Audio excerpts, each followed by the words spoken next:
Aresta versus Team SMG coming at you thick, fast, and furious here at Game Changers Asia Pacific. I'm Leg Day, joined by the wonderful Kremer, and we have moved up to the winner's bracket. That we have, which means having the octane of these games is only going to increase. Honestly, I said that about last series, but I think this one's going to be fairly close. I mean, SMG, they dominated Zol. Astera, they did the same onto GD. Their GD game was a little bit closer, and so having seen the Zol game, SMG go into this with I want to say, a little bit of an advantage, but the reality is, I think the veto really is going to be where this is dictated. If this goes to a random map, this could very well be overtime. Luckily, because it is a veto, because it is a best of three, the establishment of these teams and the experience of these teams is really going to be dependent upon. Yeah, like you said, Aresta versus Gundam was a little bit closer than Zolmaraki versus Team SMG. Let's go straight into the lineups here so we can have a quick chat about these, Kremer.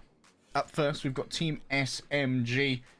And the player to watch here is really going to be Kohaibi. She has been very impressive on the duelist, both the Reyna and the Raze. Honestly, it's very rare we see a particularly strong Raze player, because you usually have the Jet who's good on Raze, and well, they're good on Jet and just have to play Raze. We never really see a dedicated Raze player, and what's interesting to me is because they also play Reyna, it makes me think that they're the secondary duelist who picks up the Raze rather than making the Jet pick up the Raze, and because of that, I think it's going to be fairly safe to say SMG, they like their double duelist comps.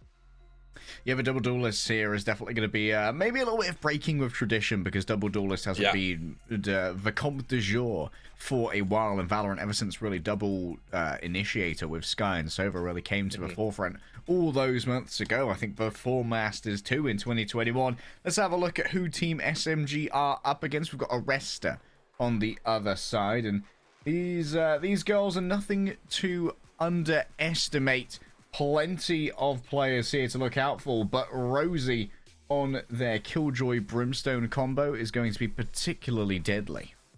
I think we saw how effective Brimstones were in our last series over on Fracture, where that orbital strike can be so instrumental to the success of either your retake or your initial execution. So having someone who can excel at Brimstone is always going to be something that you guys are going to use to their advantage.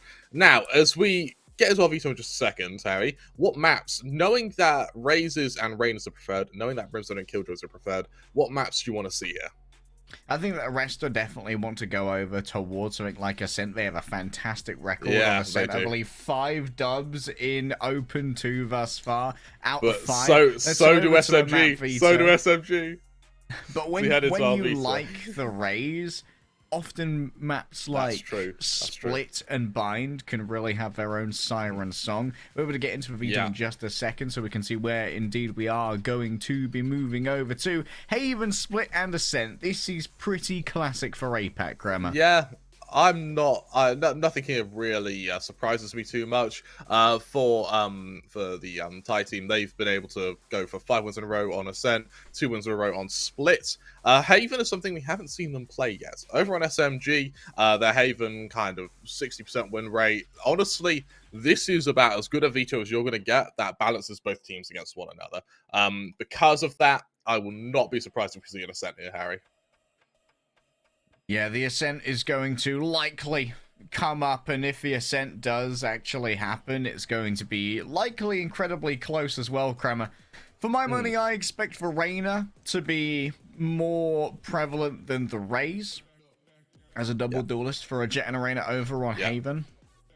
But we can head into Agent Select and see exactly how it's going to pan out. For a lot of teams on Haven, double initiator is a lot more tempting than the double duelist. I like this, Harry. I really like this. No messing around in our camera seconds. We get straight into the action. And some games to cast, baby. I know we do. I don't like the introduction of Omen. I think that honestly, any other agent has a bit more impact than Omen at the moment.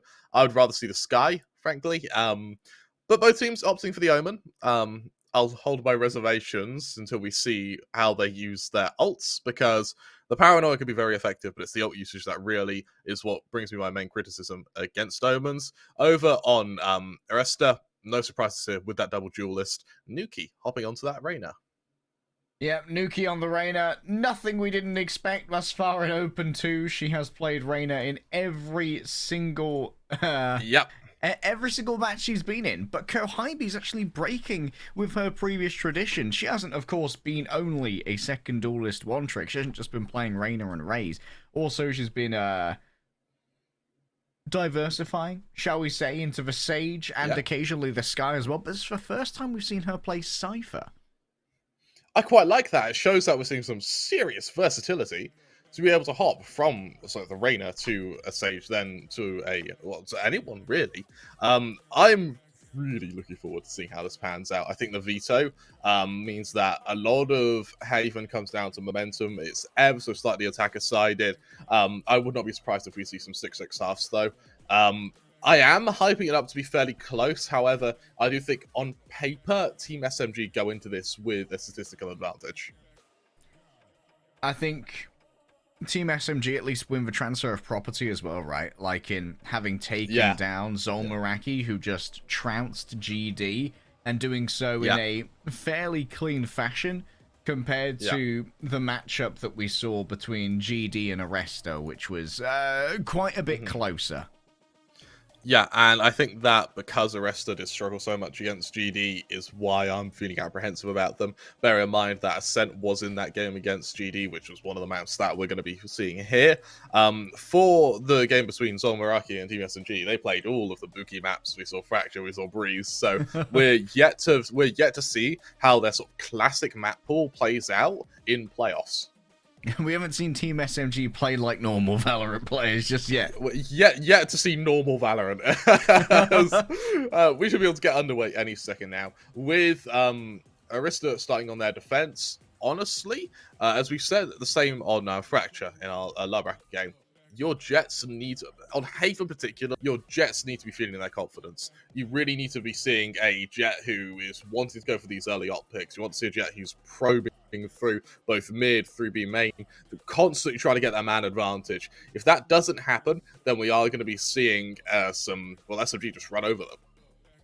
One of the things that is going to very much intrigue me about how SMG try and play the attack here is that with the double Sentinel, their entry might be a little bit weaker, but their lurk is going to be very strong. Like, being able to reinforce the backline against potential intrusions with both a chamber and a Cypher, being able to put both tripwires and trademarks down behind yourself mean that you're only really going to have to be dealing with fights from a singular direction when it comes to not knowing exactly when people are coming. Do you want to know what SMG stands for? They have a really cool team name. Sure, go ahead, tell me. It stands for Still Moving Under Gunfire.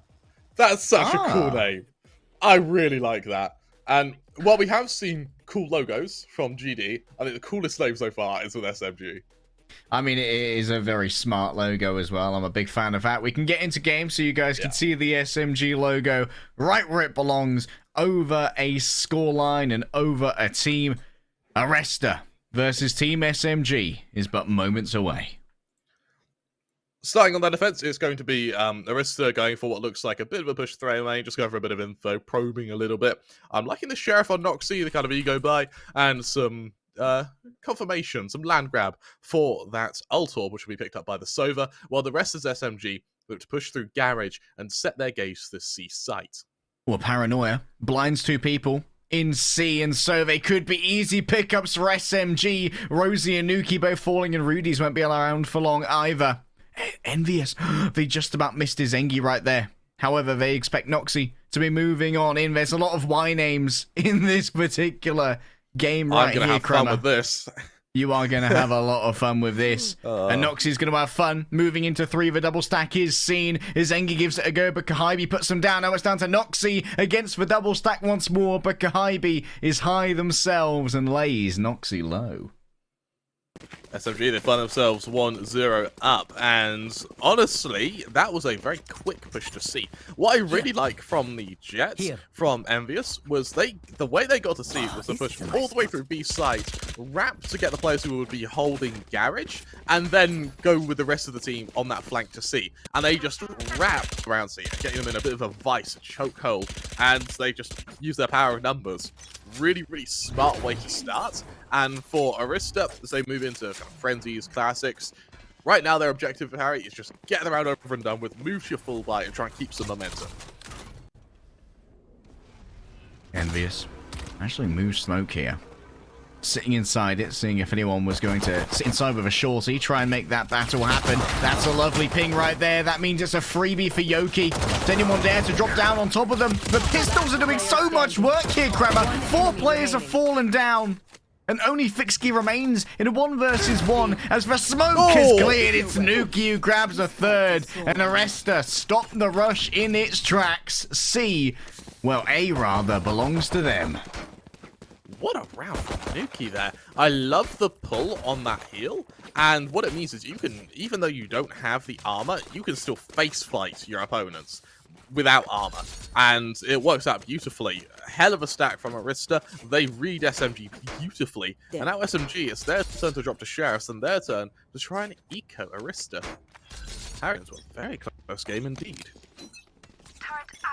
Canvas Sheriffs in the hands of SMG. Bring forth the same level of value that they did for Aresta. Alas, SMG are even more up against it here. As Aresta do have a quartet of rifles ready to go as Engi. Oh, they didn't spot Envious. Someone might go for the ult orb here, Kramer, if they believe it to be clear. This could be disastrous. Envious has already been scathed this round, so I think that Arista are kind of wary of the fact that A-Long could be compromised. However, the false negative has caused the Jet to turn their attention to B, which is where the Chamber is looking to sell a little bit of a fake, putting even more pressure onto the localized Sova on A.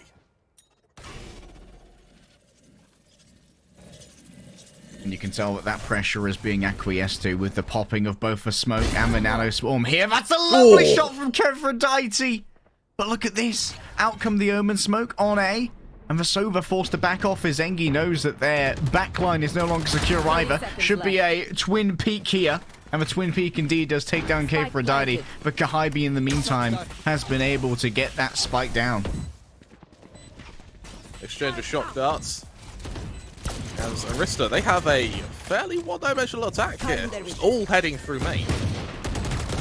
Nuki needs the charge again. Valia gets rid of Envious' sightline. In fact, it was the paranoia that brought them so close. Nuki, speed and power are her allies on the Reyna. Aresta here. They lose out on 2 against the force of Sheriffs, but the round goes their way.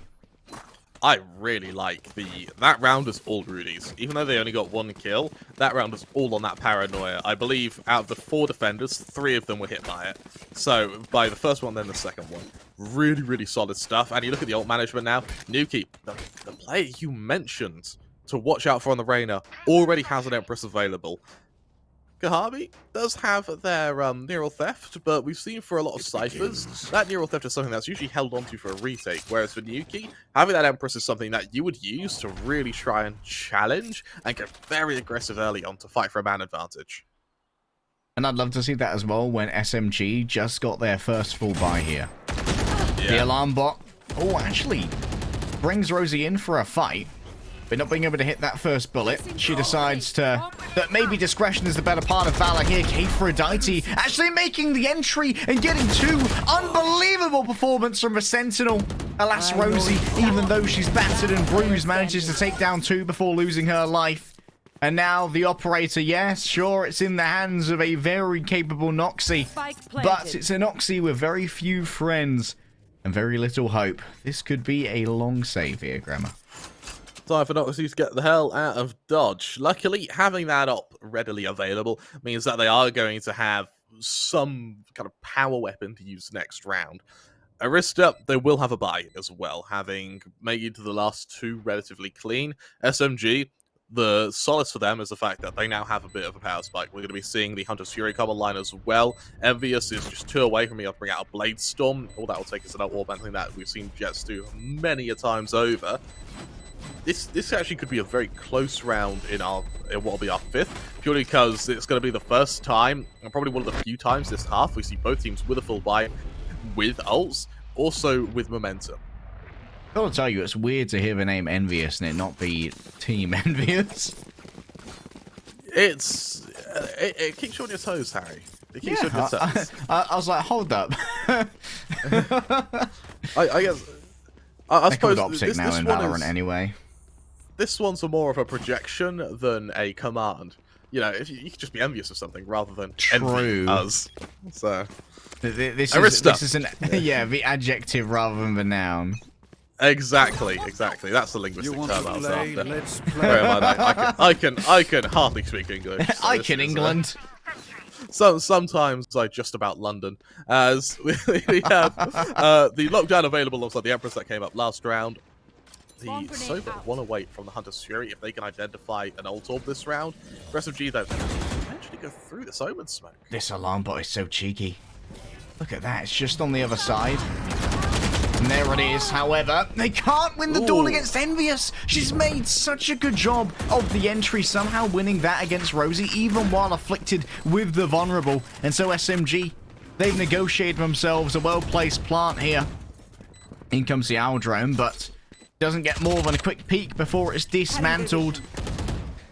Nuki hopes to bait out some shots. And look at this, an arrow held on the right-hand side by Fixky. That's a beautiful ping. And while Yoki may fall down, Nuki doesn't have much hope of a 1 versus 4 here. Knowing where Fixky is and Kayfrodite as well. But with only 30 HP. A body shot would have done it, but you know what? Fixky, she's a perfectionist. I really like the kind of instantaneous use of the tour de force there from Kayfrodite. It's something I would have liked to see Nuki do, which is comes online, right, we'll use it. We'll use it, just guarantee this round. We'll let the other rolls sort of be used in retakes alpha plants and future rounds. And over on Aresta, you have a Hunter's Fury, you have a lockdown. There's no need to hold on to your Empress. And as we see Aresta now drop down 2 pistols to a Marshall, this is where SMG look to build a fair momentum. More importantly, build some cash, because while Fixie does have 5.5 in the bank, Yoki isn't doing too well. Rosie, have they been pinged here, actually? Not going to be pinged by the drone. And Envious, she goes high to try and get control of the site before slipping it over to the back to try and be the linchpin of control. The reload means that Rosie did have a moment to try and take a forward fight here, but the timing's not ideal. And now, leveled against a pair of rifles, this one is not ideal. Nuki actually trying to chase down the chamber here, and they're successful. Kayfrodite has been overwhelmed by a pair of sidearms in the back, which admittedly is a little bit weird considering they had to cross a tripwire to get there. What? No way! God. What? That is just rude. What? Go to your room, Missy. You are criminal. What? Sheesh. Can we have a timeout? I need a moment to recover. What? It doesn't matter. That is around. Mental. Rudy's has enough confidence to last the series. That shot was unholy. Arista have 4 ults to move into their full buy as well. That's compared to the SMG3. Something to highlight is that Kahabi is a little bit closer to that neural theft than Noxie will be for the Blade Storm, of course. But I really want to see how these Omen teleports are utilized here, because that's the big criticism I have for Omens, is that using the ult can be so damn difficult. Nuki, going fairly aggressive here. Counter paranoia reveals the location of both the Omens. And once again, Envious spotted on the entry, but Rosie, they have had trouble getting rid of Envious in these opening duels. And now look at this.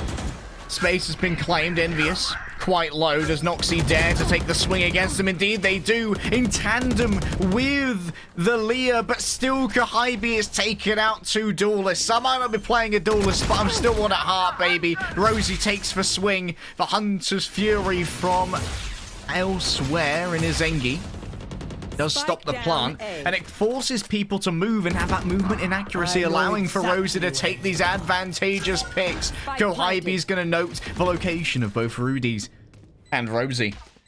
A 2 versus 3 is very doable here, Kremer, but a 1 versus 3 may be less so. Rudy's, though, flush with confidence after that previous Sheriff shot. And so, forward they creep, isolating a duel here with Aphrodite. But that's a well-intentioned swing and a well-aimed one as well. Confidence really starting to show on SMG. The fact that Kahibi was able to push through into CT there to fight the rotation through B-Link is, I mean, it's bold because you know you're walking into a crossfire, but that doesn't stop Kahibi, who is able to, on top of that, use their neural theft. And I love the spontaneous usages of this neural theft because it's an ult that comes online pretty quickly. So you are always going to have, kind of every 2-3 rounds, you're going to have something to use. And in this case, for SMG, as they've now moved into another anti-eco, give you their chance to build even more confidence. I think Zengi has got 2 cheeky frags of that Marshal now against full buying SMG. And while we can't deny that 5-2 is a pretty comfortable round score, you aren't comfortable going up against this I win again. Marshal too easily. Noxie found out here is Engi. Oh, Aphrodite's now in one-shot territory. The Sheriff gets even more. Nuki is proving that Aresta don't need guns to kill. They help, but they aren't necessarily needed. Is Engi now? Picks up a Vandal. Hot off the presses. 125 HP to play with. A pair of shock darts and a recon dart as well here. Won't get a ping. Oh, it will on the left-hand side. They're up too high, Kremer. But it was all a distraction. Fixky, she was playing around the other corner, waiting for Zengi to focus in on that chamber. Kahibi, for me, is currently the MVP of SMG. The amount of times that they've been able to set up tripwires to push, get advantages, get those spikes down, has just been incredible. Their tripwire usage has stopped fast retakes, I want to say, 3-4 times over now. Aresta moved to a next buy. No op in sight. Noxie had it, I think, for 1 round, didn't get any kill with it, and it's just been, been removed from the map. So Bladeson comes out. Here. Rosie on the spot. Does know the attack's coming, but knowing it's coming doesn't necessarily mean you can stop it. Envious needs someone else to take out that turret. Oh, that's a friendly fire on the Paranoia. Not ideal there, but still, Envious survives. The plant might well be good. You can see that the Killjoy's set up here for the lockdown on the retake. But guess what? That ain't going to survive for long at all. Instantly evaporated by the Hunter's Fury. Multiple players might be pinged, but Nuki and Noxie on their entry. A strong, powerful, unbelievable Amazonian musculature on display. 4 versus 5. Aresta are already starting to try and hold this down. Zengi's got the half taken down at range by Aphrodite, but the half already being there is a problem. Nuki gonna try and hold it through, but it's Yoki who holds it down even further. Yes, it's gonna be a stick, and yes, it's gonna be a round. Aresta pick up a 3rd. That was by no means clean, Harry, but it was still a very successful round for Aresta. They do have to commit their lockdown to it, but honestly, only 1 ult being put into that isn't much in the grand scheme of things. You force out the Bladestorm early on, you force out the Hunter Scream with your own lockdown. Honestly, a 2-for-1 trade in ults on top of the fact you win the rounds is a perfect position to be in. SMG now 6 rounds on their attack. For me, this is the minimum rounds you need for your attack on Haven. Anything more is sort of hitting the averages here, which is what SMG really need to set their gaze to, because they've only got enough of a bite for, I want to say, 1 or 2 more rounds. The 3rd round of this half could actually just be Aresta ecoing or anti-ecoing SMG. The Aldrin moves through the sewers. Oh, did they manage to spot the jet up high is the question. And you can see instantly there is attention given over to the usual entry point of Envious. She has been remarkably successful in this arena, but Kohibi falling down first complicates matters significantly.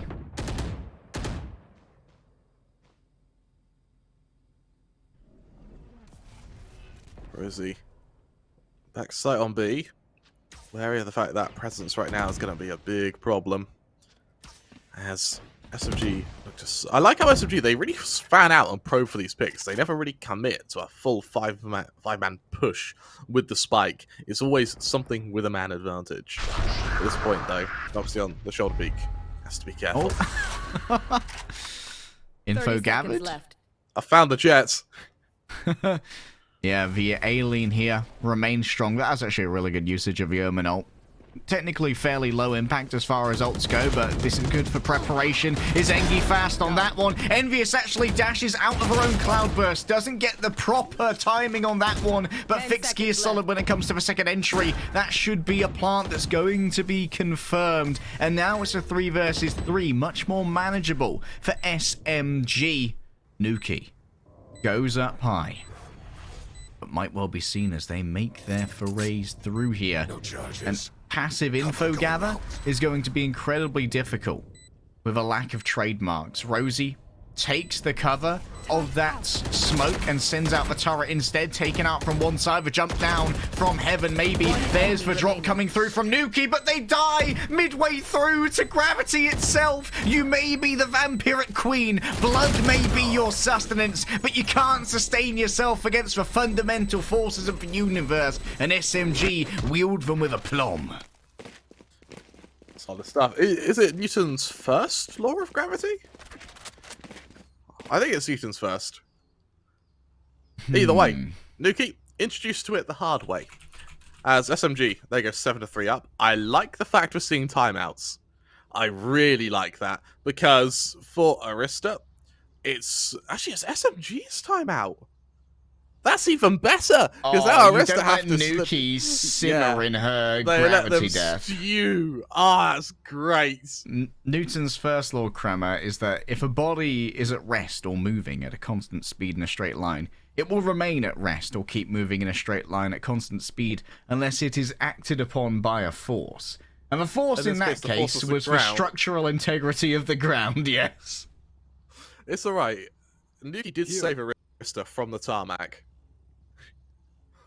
I guess it was admittedly, she was accelerating downwards, so she wasn't necessarily at a constant speed in a straight line. Don't think you can reach terminal velocity from that window. Do you know what the terminal velocity of a human is? I imagine it varies from human to human. I guess because you have different weights and aerodynamics. Yeah, I guess my terminal velocity is a bit higher than yours. But if you get your average build, average height, average weight, it's about 200 miles an hour. Oh, speaking of miles per hour, these jets are getting speedy right now. And this is an expeditious retreat as Nuki. Oh, it's the same story again, trying to play from the flank. She's bloody confident on the Reyna. But do they see this from the back? Look at this. It's a double stack of sheriffs. And Envious expects that, but Rosie's so fast. When it comes to the headshots. Spike planted. We've also seen how good Rudy can be with a sheriff. So, honestly, this round is many things. Over is not one of them. And you know that on the side of Aresta, a few of these members don't really have much of a reason to stay alive, as emo as it sounds. The attempts for the retake should be strong. Noxie hits a random headshot here. Still they are pinged and moving forward is Rosie. What's she up to on an absolute mad one here? Rudy tries to chase down their counterpart here. And remember how low Yoki is. A Marshall straight up at close range. A body shot can't connect. Yoki grabs the 3K of their own and SMG hits 8. Last round. Honestly, even if this turns into a kind of 9-3 half, it's still very winnable actually for Aresta. So I'm not concerned yet for them. Well, sure, their attack is going to have to be good, and they are going to need to take the pistol round just for ease of life. The reality is, this is still kind of a scoreline we've seen get converted many times in APAC. For SMG, though, as they move into another round of Vandals, I'm surprised we haven't seen any attacking operators yet. Maybe just hoping to... I mean, it makes sense when you're double sentinel on the attack, right? Like, you don't have a secondary entry, so it's down to Envious to really garner the space for her team. And it's much tougher to do that with the operator. Noxie, meanwhile, doesn't expect Fixky down in the sewers. Spike planted. Playing like Slasher. Or whoever the trainer of the Teenage Mutant Ninja Turtles was. I don't have my turtle lore up to snuff. Master Rosie? Splinter, Harry. Master Splinter. That's the one. Not Slasher, not Shredder. But certainly that lockdown has been shredded, and so too has its caster. Rosie doesn't survive for long. The neural theft used again. The Leo doesn't last for long. Yoki, so low-key. And Nuki is taken down too. Down to a 2 versus 1. Kohibi and Fixky can generate a crossfire here against Rudy's. Remember, they're not worried about dying to a spike, but they will not care anyway. SMG 9-3. What I really like from SMG is how effective these guys are at taking their taking pushes for man advantages. We've seen a good kind of 3 or 4 times now. Their attack is never with the spike. Someone pushes, someone gets a kill, and then the spike goes to a site. And it means that it's a strategy that works on all maps. It's not just something that's unique to Haven. And when you play like that, it means if you lose your man advantage, it doesn't matter because you always have someone behind you with the spike who can just go to the other site. And it also means that you can react very, very quickly. If someone's died on A, well, all right, pack up, off to C. And Haven is a map where its kind of topography really helps that play style, which is why their attack went so damn well, Harry. I feel like, yeah, you're right. The SMG at the moment, because they have this second girl with the spike, they are much better at their trades on their entries as well. And it's kind of making up for the fact that they only have one duelist to try and do entry. Envious, her job is to move in, gather the space for the second player to go in. If she can get a pick on the entry, cool, that's awesome. We have our advantage, but if she dies without getting one, it doesn't really matter. Because overall, it was all about her simply garnering the space and getting Kohibi into a place to try and fight. No, you're absolutely right. And honestly, Kohibi played out of their minds that half. Not just in taking gunfights, but their usages of tripwires, of neural thefts, being able to use them so spontaneously and being able to, every time a retake happened, they had to go through a tripwire. Second to last round of the half. 2 players go through garage, they hit tripwire and a cipher cage. Both of them put down by Kohibi preemptively before the attack even came into formulation. It's such good game sense from the cipher that honestly, I mean, sure, you know, Fixie, Envious, they're having some very flashy rounds. It's all enabled by Kohibi. And it's even more impressive, right, that this is a completely new look from Kohibi in terms of the history we have recorded for game changers in Asia Pacific. They have not played a Cypher yet. They have proven themselves to be highly flexible. Reyna, Raze, Sky, Sage, all of these played within official matches, but thus far, no Cypher. So the Kohibi continues to present so many threats from herself. Yeah, absolutely. And that just makes it even harder to kind of counter in Agent Select. We're going to head into our second half, though, where we're going to see if Aresta have it within themselves to come back on their attacking half and show SMG that they mean business. Nothing too weird here in the buys, Kremer. Aphrodite going to be playing with 5 bullets in the Headhunter. And of course, we always need to keep an eye on these chambers in the pistol rounds, having had, with of course, their best weapon in their hands, but Envious. She is the living weapon, the human weapon, the blessed weapon that strikes from the heavens. Trap destroyed. Noxie grabs them both. Just completely unawares.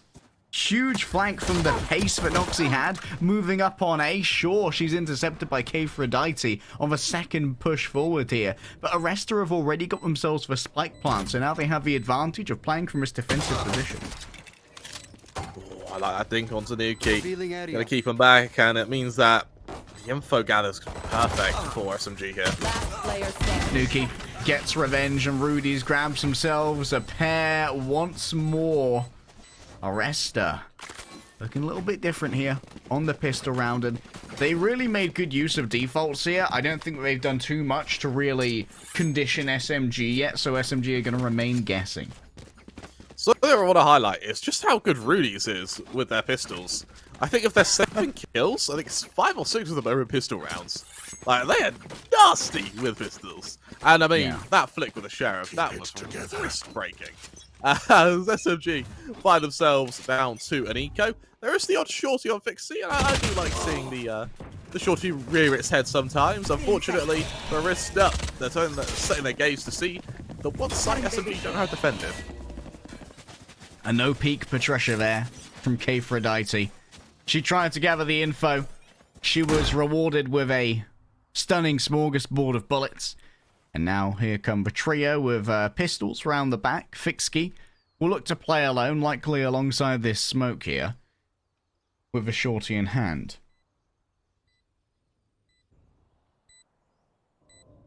Where is he? Good with a shoulder peek. Should be able to carve through people fairly easily, alas. Remember, at this range, it's not necessarily guaranteed to win up against that Sheriff. And there should be some good downrange coverage here from Noxie. But look at this. Maybe they look for exits on the side of SMG. Just try and take away. Oh, hello. That's one with the shorty. Everyone else will pile out into the defender spawn. But hey, 1 kill's better than none. Oh yeah, just resetting for the ult points. Yep. Makes sense. That's actually even sadder for Envious there, who tries to throw themselves into death, and even death eludes them. I want to come too! Take me with you. Get me out of this mortal coil. And you can see that that's really nerfed her money now. Yeah, it has. And with only now a Sheriff to wield against...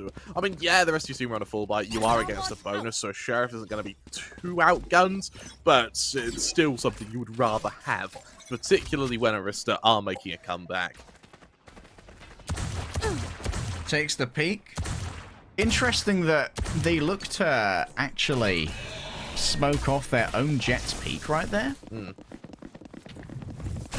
look at this. Once again, it's a mad dash onto CK for Kphrodite, blinded by Valia and wrapped upon by Noxie. That's an upgrade available now for a member of Aresta. SMG are caught out by the speed and ferocity at which Aresta can take these sites. There is a trade for now, and there is a Spectre able to be retrieved for Envious. But SMG are still on a 4-on-4 retake. Noxie in a very cheeky position. That should have been noted there by Envious, and so it should be able to be finished later. Ivy not quite as accurate as they wish to be. They've run out of bullets. She needs to reload and she gets it done. Down to a 1 versus 1 now against Rudy up close, and eventually they manage to track onto their target. Ivy has decided that she is the warrior of C, but that does not mean SMG's economy will survive.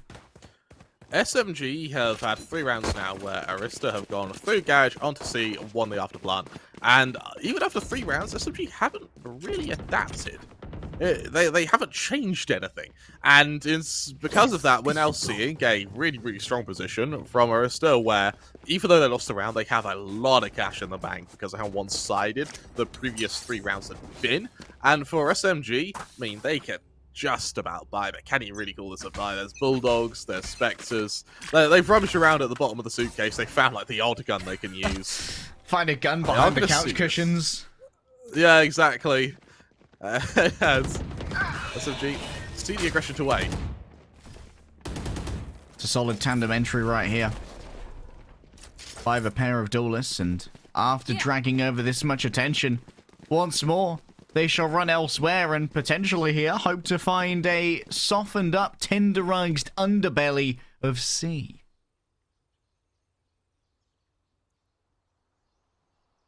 Nuki looking to help lead the charge back to C. I mean, hey, C's working for them. Why change for double pump? Potentially. And SMG, they're not really probing for info here. They can't. They're already a player down. And because of that, Aresta has sort of free reign over movements and, more importantly, setting up for an execution. Fixie, I mean, they're having a great game so far. They're top ranking for their team, but can they single-handedly hold the safe site against 5 players? Oh, that timing. Heartbreaking for Fixie. She could have been so close to seeing Nuki. But now they know plenty. Pinged Moving on forward, they actually ends of a cloudburst, but Noxie waits within. You're in my domain now, sister. Spike planted. The plant shall come forth. And with only a Bulldog and Guardian in hand, do SMG dare try to penetrate forth into this A site? They got to save. Look how low their money is. Aphrodite doesn't have anything. I really want to see him save it, Harry. I don't like that they're still umming and ahhing about going for kills. Well, I mean, they can try and, like, following that shock dart there, they know that there are 2 fully bought rifles in this area. Whoa. One's taken down, the second will not be. They were looking for the exit frags, and indeed one was found. Yoki decides not to push her luck. And maybe Aphrodite is looking to try and steal away a rifle here. Same idea. Ooh. Alas, not the speed that's needed. It comes close, but it's not quite enough there as we see SMG. I mean, 10 to 6. It's still a lead, but that lead is diminishing very quickly, particularly with Aresta now not only on a full buy, but with enough money in the bank to be able to lose this round and the one afterwards, and still be able to put up some rifles. For SMG, I mean, can you even call this a buy at this point? It's 2 safe rifles. I mean, Kahabi kindly threw a Spectre into the mix to keep their economy even, but that may not be enough. 2 players on C long. It's a brave swing to take, and it's 2 for 2 trades, but admittedly, that's only a Bulldog and a Guardian that are lost. They won't be lootable for Aresta, but those were still the biggest weapons that were available for SMG. And now, SMG have to contemplate what to do with a pair of classics and a Spectre here. Something I want to highlight is these rounds, they aren't really ult-given rounds, are they? They've all been aim, and because of that, yeah, they've got a neural theft, they have a Hunter's Fury. Oh my but I doubt goodness. we'll see them use this round. There just isn't enough time.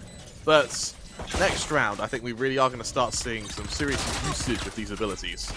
Yeah, but Envious now has a Phantom in hand. She gets caught up in that Nano Swarm. Does anyone else dare peek? Full Envious! Oh! Unbelievable, but she doesn't have time for the defuse. But that is an economic reset. And so too will it be for SMG. A lovely adjustment with the Phantom, but unfortunately not enough to claim the round back. Nuki is currently top ranking for Arista, tied with Noxie. The double duelist is really working for them here. And you look at ult management, they've got an Empress, a Blade Storm, a Hunter's Fury, one away from a teleport on Rudy's. Over on SMG, the Hunter's Fury, Neural Theft, 1 away from both the Tour de Force teleport and 2 away from the Blade Storm. We're seeing a power spike this round regardless of who wins it. My question is going to be whether or not we see ability to this round to try and either preserve a lead if you're SMG or preserve your economy if you're Arista. Noxie swings, beats out Kohibi. Unbelievable. Kohibi was pre-aiming that. But Noxie takes good care of the Pika's advantage. And the question here, is Envious tempted in any further? Yoki just tries to play for their own life now after being blinded by that Leah. And Noxie has tucked herself in the gardens. Working on a pots, you know? A green thumb, Grammar? Potentially, as Fixie is going to have to play for info once again. This time, though, the aggression of Envious may assist, particularly now Envious happens to have control of a spike. She seeds it over, not wanting to lose her own life here, knowing how perilous the economy is overall. Aphrodite has still been denied an ult point here, but she desperately wants. Look at this. Envious caught out on her entry. Noxie gets themselves a third. Just reloading as they dodge away. And Aphrodite, yes, she'll get that ult point, but not in the manner she wanted it. Fixie. 500 credits left. 1v3. Just going to try and do their best Yoki impression here, I suppose, and then save. I don't like that SMG went into that retake by diving through a Storm Grenade. It sort of just tenderized them for Noxie. He was just able to shoot low HP players. And well, now the ults are starting to get crazy for Arista. You've got your blades, you've got pretty much everything apart from a lockdown, and that lockdown you would be saving for kind of a site take, but that's not necessarily needed if you've already got your Hunter's Fury, your Empress, your Bladestorm, all to clear the angles anyway.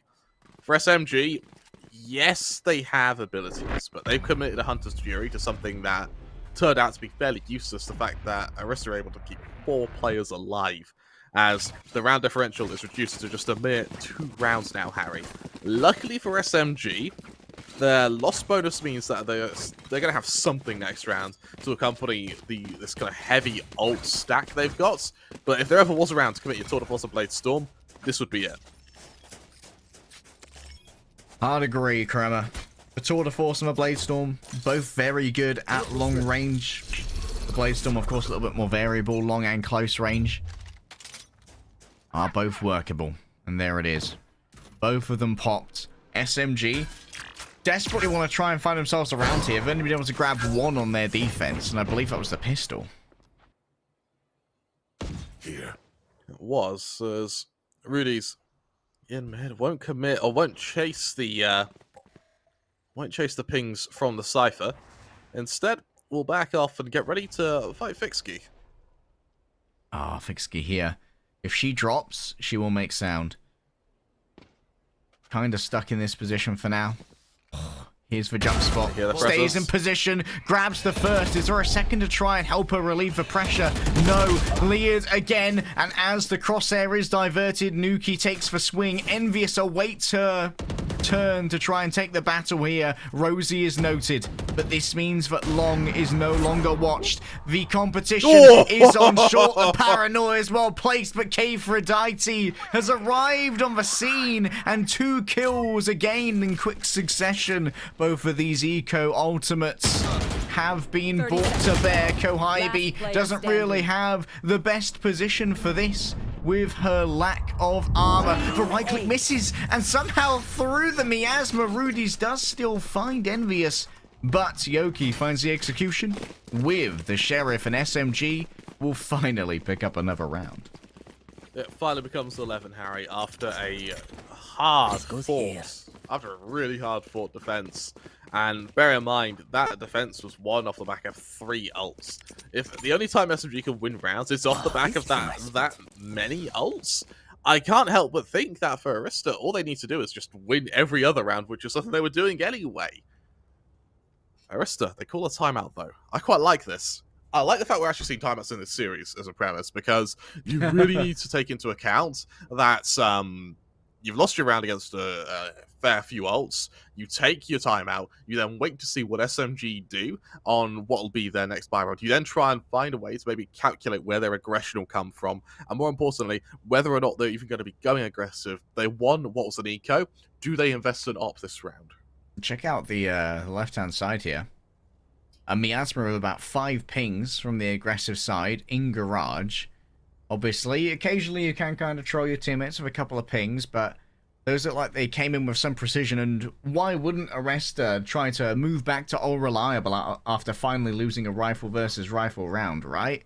Go back to see where those quick takes have been consistently able to flummox the SMG defense.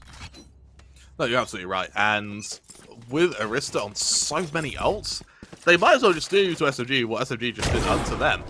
And in this case, a heavy ult dump. There you go, Harry. There's that up I was talking about.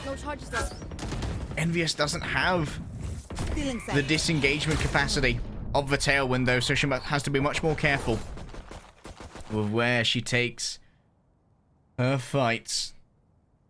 And so, you can see the SMG here. They are much more like, hold up, we don't really want to fight this. We don't want to let them get C for free again. And so the response here was quite heavy-handed. Shackling themselves to the C site. There is still a little bit of info gather available on both A and B, though. There is Reyna push into garage. For now, taking their time, hoping to try and harass one of these SMG members, maybe catching out a rotation. And with a bit of a pixel peek, they could just about see an exit, I think, as Arista set their gaze to B, where the Cypher of Kahibi is going to be tested. 30 seconds left. Currently sitting in the camera. Look at that. A loud sense of extrication from mid. Nuki gonna lead the way with the Empress Yoki, the first to be seen, but Aphrodite was unknown until the shot was taken. She can't transfer the spray, but it does not matter because Yoki picks up the second. 2 kills for each of those who anchored to C, and SMG grab themselves match point. That was a really, really nice bait and switch there from Aphrodite and Yoki. They realize, they hear the Empress get popped. So, one player has to base it, the other has to kill it. And they just backslipe, shoulder peek, backs off, second player springs in, where the secondary player swings to try and trade the Reyna. That's when your backside player takes their flights. That's when they're able to bring their success. And honestly, it feels like this momentum actually came, even though it wasn't the initial kills it wasn't that crossfire, it was the op that sort of set that all up. Oh, whoa, okay, Nuki managed to avoid the incoming paranoia. And so it's a 1-for-1 trade. Space bought, but it is expensive, exchanged for the ultimate of Vasova. Rudy's not playing. The spike plant was cancelled! Unbelievable! That was well far away from where you would usually plant it, and now the spike is so deep on this site, you've got to cross through multiple players' zones of influence to even get there. Rosie needs the 1 versus 4, but unfortunately, she can't do it on the site, and now it's down to only Izengi, who has the same titanic task ahead of her. The first is taken, but it cannot be found. Aphrodite ties this one up with a cute little bow, and that's going to be SMG gaining their map pick of Haven. What a game that was. And honestly, for me, SMG, even though it did look a little bit messy initially on their defense, once they got that up on Envious, once they were able to start going for that man advantage, they really did look dominant. And for me, that makes me think that SMG are a team that are really good when they have guns, but their weakness comes when they have these kind of ramshackle buys, when they're on Ecos, when they're on pistols, and that is where they really have a lot of ground taken from them. I suppose that would explain, though, why they decided to go for both a chamber and a jet, because while it does set you up well for a double op setup, it also means that if you do happen to have a financially struggling half where you can't afford to buy the operators, that you have these 2 ultimates that essentially act as eco-round pads, right? Like you've got the Tour de Force, which is your free op, and you have your Blaze Storm, which allows you to get an early kill, try and convert that into some looted rifles as well. Yeah, they're absolutely right. Let's take a look at our scoreboard just to see who our MVPs are. For me, regardless of how this is kind of structured, I would say that Kahibi is my MVP for SMG, purely because of how effective they were on Cypher. So many successful cages, so many successful tripwires, and the constant bombardment of their neural thefts meant that their attack was so good. Don't get me wrong, Aphrodite still played out their minds, as did Noxy, but Kahibi is the utility for me that made them play so well. Well, for me, I'm also interested in Kohibi here, but I'm also interested in that we're going to Split next. And Cypher is, yeah, sure, Cypher's pretty good over on Split, but this is where Kohibi can really flex on her signature raise. And I think that SMG over on Split might have a bit of a duelist advantage in the raise versus Reyna, because while Reyna is a pretty good duelist for Split, I think Raze is definitely the preferred one. There's a world where you play Reyna and Raze, but I'm not sure if either of these teams is willing to give up the jet. What's really effective with the Raze, their abilities damage. They have damaging zoning abilities, which Reyna, I mean, yeah, they have a foot. When you accompany with that, with say what's quite commonly a breach, you don't need that extra flash. So I'm really looking forward to seeing how Split is going to turn out, and more importantly, what agent we're going to be seeing Kahibi move to. Yeah, Kahibi, she has been very intriguing in her flexibility. This is the first time we've seen her play Cypher in an official Game Changers game in 2022 thus far. But all of these questions and more will have to be answered after our break.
Still moving under gunfire.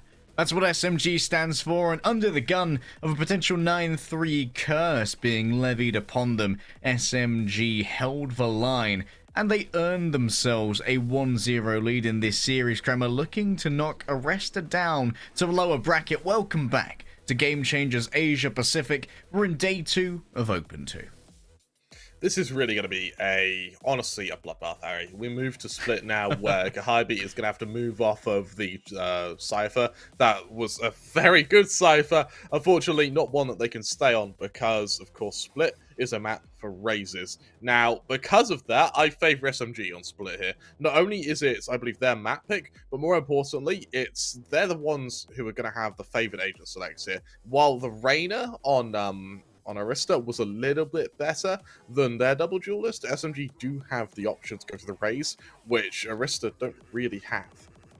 Aresta did decide to go to split here. SMG were the ones who picked Haven. I just had a quick look back at our data. We haven't seen a split in the first 2 rounds of our team right here. Here's a quick look at our map selection overall. This one is, of course, split, so SMG are going to be able to start with a defense. Hopefully a little bit better than they did on Haven. Something to highlight about these teams is both Aresta and SMG have played split twice. Both of them have won it twice. So this is by no means a map which has been sort of unplayed by SMG, but it's going to be really, really interesting as to whether or not Aresta have something planned that could potentially take SMG off guard. I still favour SMG to win this map, though. Their attacking round win percentage on split is 89%, Kramer. 89%. Yeah. That pretty is good mad. For a map that many people would consider to be fairly defensively sided, 89% win rate on attack is that is a gauntlet thrown. I think it's fair to say against Aresta. I'm going to quickly have a. Oh, here's the thing. While you look at that, don't let it take away from how good their defense is, because while I thought it's good, 75% win rate on your defense is something we would consider great. It's just when next to an 89% win rate on attack, we don't really highlight it too much. Good news. Do you want the good news or the bad news, Kramer? Let's start with the good news. The good news is that Aresta have an 89% win rate as well, and it's on the defense, which a lot of people would consider to be one of the strongest places to be on split. The bad news is that their attacking win rate is 43%, which is not ideal, considering that they are going to be starting off on the attack as well, and that means that they could very easily lose momentum early in this map, Kramer, and that could be fateful for this team. Aresta needs to maintain some real momentum, some real mental fortitude through their attacking side. For a second, Rudy's was hovering you over were some unorthodox agents for a second. You were wondering if that Omen player was going to pick the Neon, huh? Look, sometimes we see some weird compositions. If there ever was a time to show it, why not do it? I just say Hail Mary. We are seeing both the races come out, of course, Kahibi on their their fabled race. I quite like seeing the breach alongside it, alongside an Omen as well. Means that the flashes and paranoias are going to be really difficult to overcome. But over on Aresta, rather than going for the breach, they go for the Reyna, so they do still have that double flash. Yeah, it's going to be interesting to see how site takes go in terms of space claiming. Without the Jet, you're going to be much more reliant upon the Raze and her blast packs. There's a world where you can try and play Raze entry with blast packs with a Judge in hand as well, but it's quite rare to see both a Raze and a Reyna as a pair of duelists. In fact, to see any double duelist that doesn't include a Jet is quite a rarity, Kramer, so I'm very excited to see how Aresta can try and convert this, because they definitely have the skill set to do so, but that doesn't mean that it's any closer to being meta. Just because they can do it doesn't mean everyone can, Harry. It doesn't mean they should. Exactly. For me, this is going to be the race duels. I really want to see something that we saw in our lower bracket game was the showstopper was brought out and it was then held. And once the ult became available for a good few minutes, for a good few rounds, I would love to see spontaneous usages. Kahibi, they did it perfectly on their Cypher. I want to see them do it on their Raze. Yeah, awesome. Push your man advantage. If you don't get the man advantage, well, you know, it's that one-shot potential. It's that kind of tactical nuke, which you don't get on any other agent. And it is a great space clearing tool. Like, Raze is all about clearing out these cubbies, and God knows there are quite a few of them over on Split. Let's get into the game here to see if we can go to a map number 3. Aresta themselves and their fans desperately desire it, but SMG have a hot date tonight and they don't want to hang around for long. Kahibi, shells deployed early on. He was going to just try and get rid of that boom bot. They've revealed themselves. Unfortunately, Deadly Rumbas are going to be the least of their worries. SMG stack up, ready by B Heaven to take the engagement on the players in mid. For now, mid in a little bit of a vice grip, but that's a well-placed smoke. Does fade away as Kahibi waits for these guests. Oh, the first right click hits, but the second player to drop on down. Any more duelists want to come and play? Zengi waylaid for a moment, and as they consider dropping down into an aid, Yoki comes in with the backstab. The spike still in hand. Timmy Turret sees the approach, and Kahibi contemplates potentially moving out of this smoke just in the nick of time. That is going to be the spike planted. 2 players could be hit with here with the paranoia. Envious has sent it all out. I can't believe that the Jet player has moved over to Omen, but still her game sense serves her well. SMG start off strong on the defense. That they do, and Kahibi starts off strong on their defense. Solid round on their part, and I mean, the fact they missed the first right click for me was like a heartbreaking moment. They die, they move on, they try not to tilt. The fact they not only recover it, but they then get the second kill as well is beautiful. Aresta, they move 2 SMGs. I mean, I was actually interested to see if Nox was going to commit to the force spy there. They don't. Instead, it's a few sheriffs, it's a few pistols here or there. The main thing to take note in is the fact that the spike plant is going to help them financially.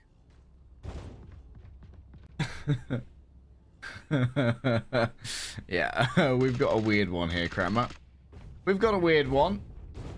We're going to remake the lobby because SMG chose the wrong agent. Who chose the wrong agent? I mean, the fact that Envious has ended up on Omen kind of fills me with question marks. They go for... Who do they play instead?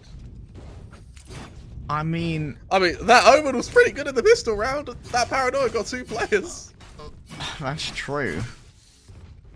But I guess that, like, Yoki was the designated controller player. That's true. And, like, it would make sense for Envious to flex over to a flashing initiator. The only agent Envious has played the entire tournament is Jet. So, yes. So her moving away from Jet is, it's like when you move away from home for the first time. What happened is that because we saw 3 members of SMG not pick until right at the end, which I believe is when they notified our admins, like they got force picked by the timer.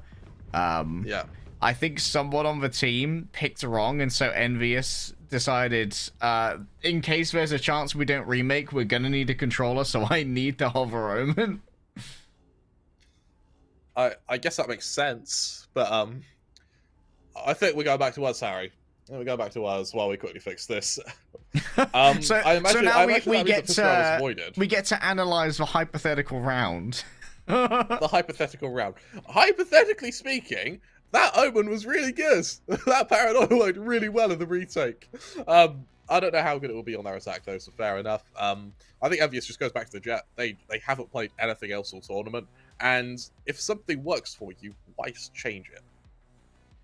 Yeah, and of course we had Kahibi over on her Raze. 3 right clicks, 2 kills, free gun by the way. That's just how things go down in the ropes. Unfortunately, Kramer and I don't have a huge amount here to try and examine because we're not sure entirely what agent was picked If it wrong. mattered. I don't mean to point blame, but I think Yoki probably mispicked because I think that breach was a touch early, and they likely meant to pick. Like in my mind, I think they meant to pick Brimstone because alphabetically they're going to be next to each other, right? Breach and Brimstone, and Brimstone being the controller player would make sense. Yeah, Brimstone's coming into fashion, so it makes sense. Granted, what happens to that pistol round? I imagine it just gets voided. But we're back in the Agent Select. Who messed up? Who is responsible for this? Is it real? Is Envious actually playing Omen? Okay, Yoki's the last one to pick here. No, it's Fixky. They went on to Sova instead of Sage. I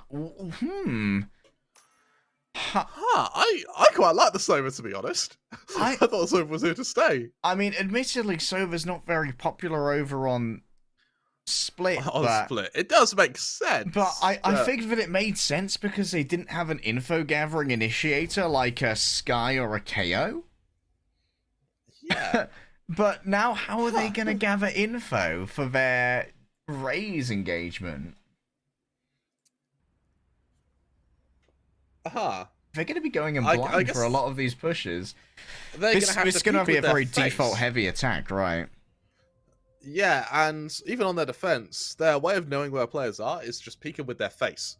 Like, they don't have to shoulder peek everything. I mean, yeah, you could accompany that with a paranoia, with the potentially with some flashes from your breach, but is that enough? Like, I mean, yeah, I guess it makes sense to have the Sage. Sages have been pretty popular on Split, but I'm still not convinced, Harry. Still not convinced.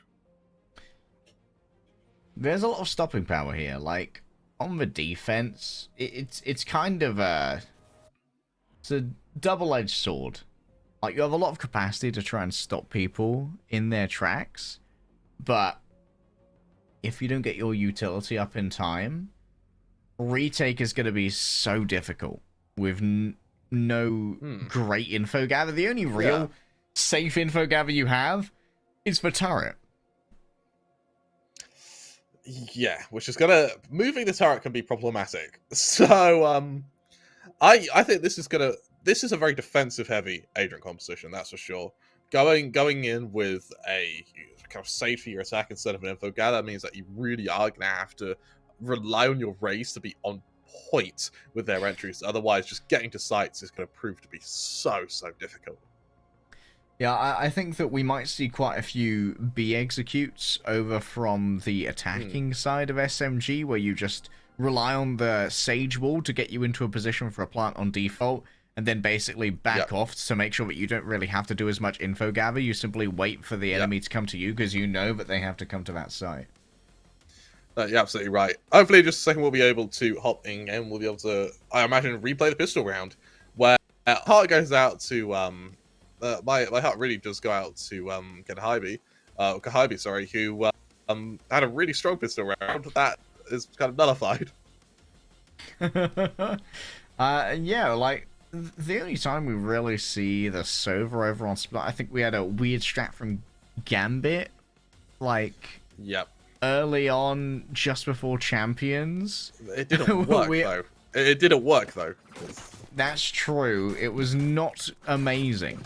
However, SMG, I want to see how this low info team composition does end up working out. Of course, we haven't swapped the sides around, as this is still Aresta's pick. SMG get to remain on the defense first. A couple of pings over here on A, alongside, of course, 5 members. And here we go. Noxy moving on in, doesn't take too much damage from the Nano Swarm. Aresta have had the chance here to be able to augment their strategy for the pistol round. And now they've managed to get all 5 members alive onto this area. Rudy's round the back might well actually be caught out in a 1 versus 3. Going to continue to run away, though, demanding so much attention. And look at this. They're just going to try and chase Rudy's. So you sort of remove a player from the retake here, especially if they can get to the site quickly. Now a 4 versus 5 has been negotiated, at least until Rudy's can re-enter. Nuki can't Oh, get oh my much. God. Unbelievable. All 4 who were on the site fall in quick succession, and Rudy simply won't be able to get there before the spike is defused. Sure, they can play for a couple of frags, but all she ends up being is additional ult charge for Fixky. Wow. Is there any way we can see the damage Hybe's paint shells did there? No, there's no way in game for that to be shown. Because that must have been about 200-300 damage with those paint shells. Because everyone stacked up on L block, they took so much damage from it there. And well, the pistols, they just come in, and as you saw from the kill feed, just swarm simultaneously Aresta, who now move to their eco. With a spike plant, it was essentially just a repeat of the pistol round we just saw. You'd have to be in a personal UI and see all the kill cards. But maybe she'll tweet it later. Because that was one heck of a nade. Fixky holding this one close. It's a little bit ambitious when you know that you're up against classics, right? Because the right click through there can still do a good amount of damage to you, but that's a really well-placed smoke. First player revealed. There's no paint shells to follow it up, though. As Noxie actually just backs off, and I like how Arista are actually just leaving moves. They're baiting out as much utility as possible, and they are making it quite expensive in terms of util for SMG here. Nuki caught with no cover. Who else dares to move out? A good turn away here from the bird, and Hybe and Fixky, they both lose the duels. And now those Spectres can't be shuffled out by Yoki in time. Those will be lootable. Wants to turn away from the bird. Takes out the first, the second. Yes, indeed. And now is Engi all alone, running low on bullets. Doesn't swap over to the sidearm here. One enemy remaining. He accidentally killed Rudy's. At least I assume it was accidental. Either that or Pogger's shot. What? Hey, I meant to do that. They just dominated Arista. That was incredible. And well, I don't think they're going to be complaining at all. Arista moves their full bite. Vandals come out, Phantoms to accompany it as they get ready for another, hopefully more successful round. Bear in mind that in 2 rounds they've only really got 3 kills.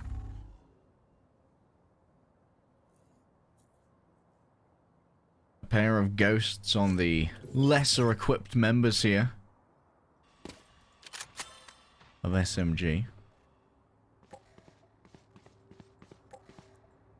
As Aresta try their best to set up their full buy for success.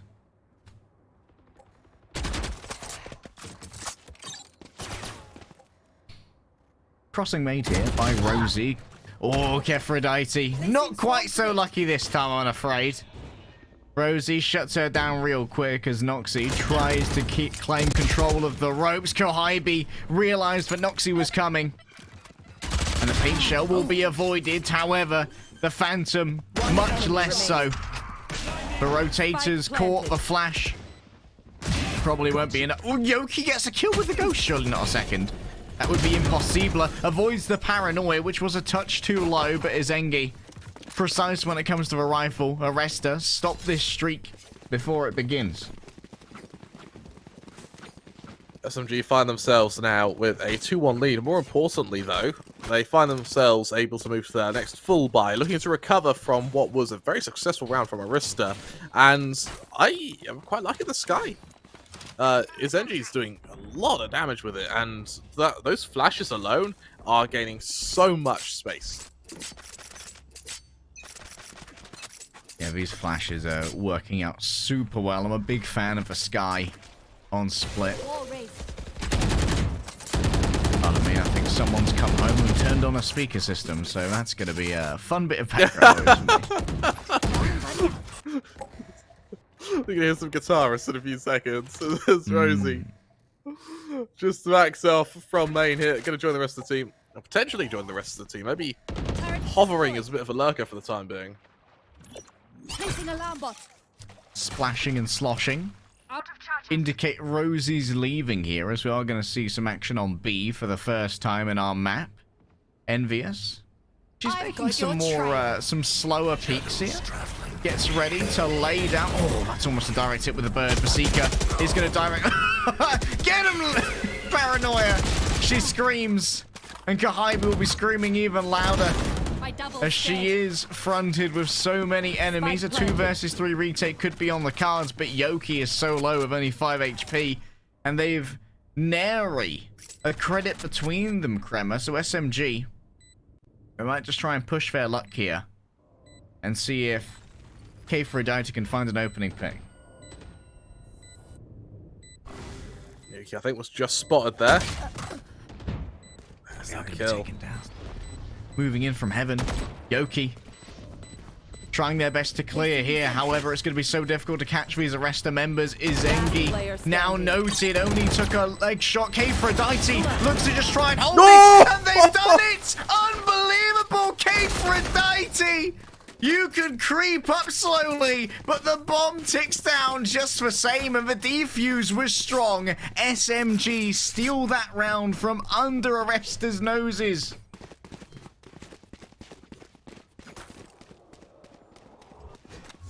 Aresta, they move into their next spy. I mean, the spike plans have helped with that, but honestly, Harry, that's SMG. They went around. They had no business winning. And actually, you look at ult management as well.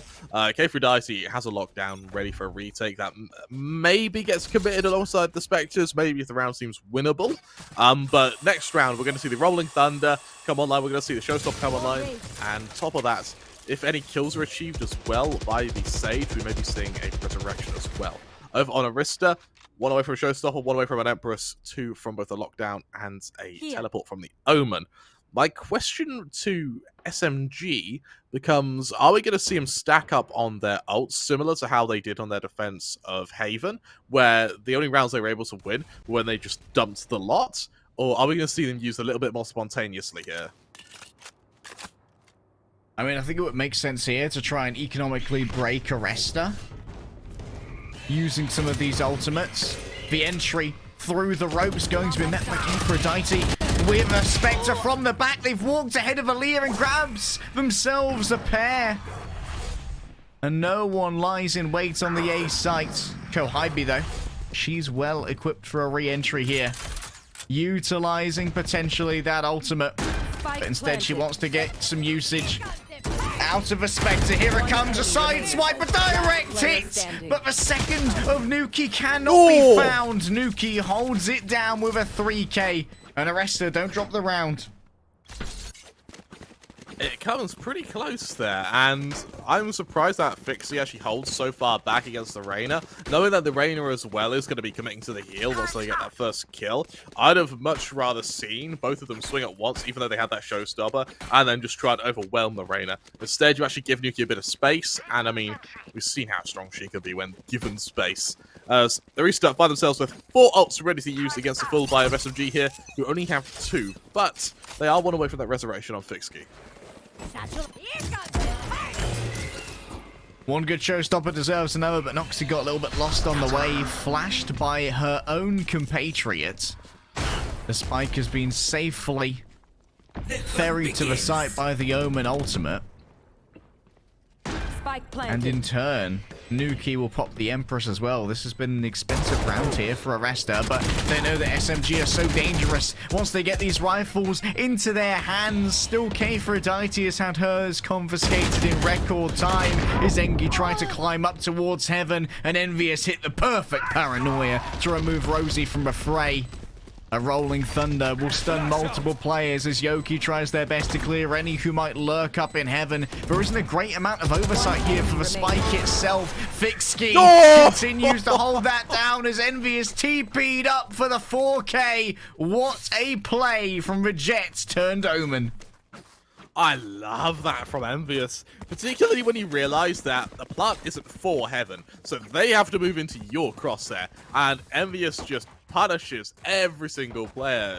Really strong round from her, and it means that for Aresta, the spike plants, the consistent spike plants, have really been helping them financially, but they're not going to keep your economy immortal, and they finally have to drop down to pistols. But the economy still suddenly isn't recovered for SMG. They still have to go to Spectres on K4Dita, which could be where the Sheriffs may actually exploit at dire economic position. Yeah, this one needs to be clean from SMG. I love the timing there with the wall to make sure that it bounced the boombot back. Even though it doesn't necessarily save anyone on the team, what it does do is make Aresta very unconfident about what positions are currently occupied inside of ropes.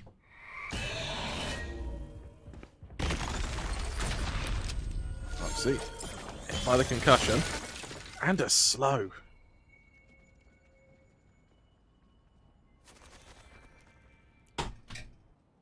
A fairly methodical start, considering they are on pistols over on Aresta. Yeah, I think hoping to catch someone over, extending Fixky up against 3 here. Has to back off from her angle. Envious with only 15 HP. She grits her teeth and takes them all. That's a slaughter in favor of SMG, who've now strung together, I believe, 3 rounds in a row. Tell you what this reminds me of, Harry. This really reminds me of how Haven started, where it looks close, SMG find their momentum, and they dominate. And it looks so one-sided until about half-time, where Arista on the second half then recover, and it suddenly gets really close for like 5 rounds, then SMG just win. Yeah, is this the SMG pattern that we're finding now? Because SMG are looking really damn good when they have guns. When they have guns. And luckily for them, they now have cash. And those guns are going to suddenly look very damn scary. Arista, they do have Vandals, they do have Phantoms, and more importantly, they do have that lockdown for Rosie to assist with a sight take, but this is comparative to the counter lockdown, the teleport, and more importantly, the resurrection on Fixky. Turret down. And resurrection can be so troublesome when there are so many members of SMG who you definitely don't want to be fighting twice. The entry here, I believe Aphrodite actually gets friendly concussed as well. Yoki now has to try and fight this alone. She adjusts well, but can't survive the various arrayed weaponry. Fixky considered the res, but knows that that corpse is well out of her zone of control. Rosie on the swing. It's all body shots, but hey. It works in the end. Envious. She is confirmed in Rosie, makes up for previous inaccuracy with a well-placed tap as Aresta return to a position of privilege. Something I'm interested in is why SMG didn't use their ults there. Bearing in mind that they knew the attack was coming, and by the time the attack actually landed, they had about 4 players left. They had a teleport for a flank. They could have used the lockdown at any point. The resurrection, maybe not so much, because I think the initial player died a little bit closer to center site. But for Arista, I mean, doing so with what was just guns means that their ults continue to start stacking up, and they get closer and closer to that power spike, which is what's been allowing them to do so damn well against SMG. I like the double swing being prepped here off the back of the turret's contact. Timmy contact, double swing. Oh, but still, they were aiming towards different zones, hoping to try and take a 2-on-2 and win them both. Alas, it was a 2-for-1 trade, and SMG have now completely ceded the A site away. Aresta, just as they found their magic over on C, on Haven, the same has now been found over on A here for Split. Your duty is not over. Perez abates, but Rosie, they're happy to take it. The ace here, could it be 6? A 6k from Rosie, maybe. With 30 HP left, Ko-Hy-B walks into it! An ace and a 6k! Oh, everything's coming up, Rosies! SMG, they make the same mistake twice in the exact same position, which is they double swing, and then one of the players just shoot the turret instead of the player. That happens twice! Please be an Aresta timeout. I beg it to be an Aresta timeout. If this is an Aresta timeout, this is what we call ego in the industry. As SMG, I mean, they... what do they do? Like, if I'm Rosie, I'm like, yo, can we call a timeout so I can fan myself from being such a badass right now? Because damn, I think I gave myself a case of the vapors. SMG find themselves now. I mean, yeah, they're in the lead, but for how long? They're down to piss. They're down to a really bad buy here. And with a showstopper, with a lockdown, with a teleport all available, these are ults they've held on to for a while. And they just haven't been able to use them because the retakes from Aresta are so aggressive, they're so hard to stop. Aresta, they have made a really good habit of not overcommitting to heaven control. They like to just smoke off heaven, get themselves onto A, get the spike planted, and they kind of allow for Rosie to kind of lurk the ramp to see if heaven is gonna come to them. I hear a judge. I like that sound, Harry. Judges are fun, but no judge here. No judge in sight. Instead, it's aggression from SMG.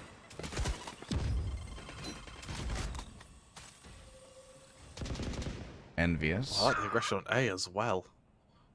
But that means fighting Rosie, Harry, and that doesn't sound great. The Rosie lurk is really activated in this matchup. She has been lights out on the Killjoy. Aphrodite walks ahead of Valia, but can't line up the shot. Rosie has been blessed by some Protean god. With the power of the Matrix, she moves like Keanu, and the bullets just whiz around her, allowing for eternal life. And once more, Aresta have got onto A scot-free. No, Harry, you're breathtaking. As Rosie sets up under heaven. Honestly, if I'm SMG, Rosie's still alive. Just save what you can. Maybe go for a few exits. I mean, you're in a 4x next round, so exits would probably be the favourable option here. But it means having to fight Rosie.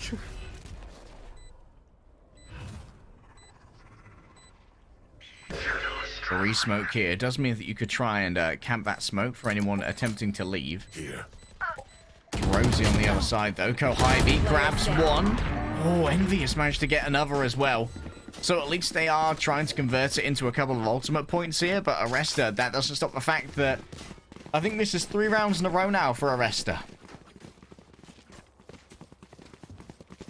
Aresta, honestly, we'll be surprised to actually just win this. They just win this half, because Rosie is looking so damn good right now. And for SMG, no one's really stopped her.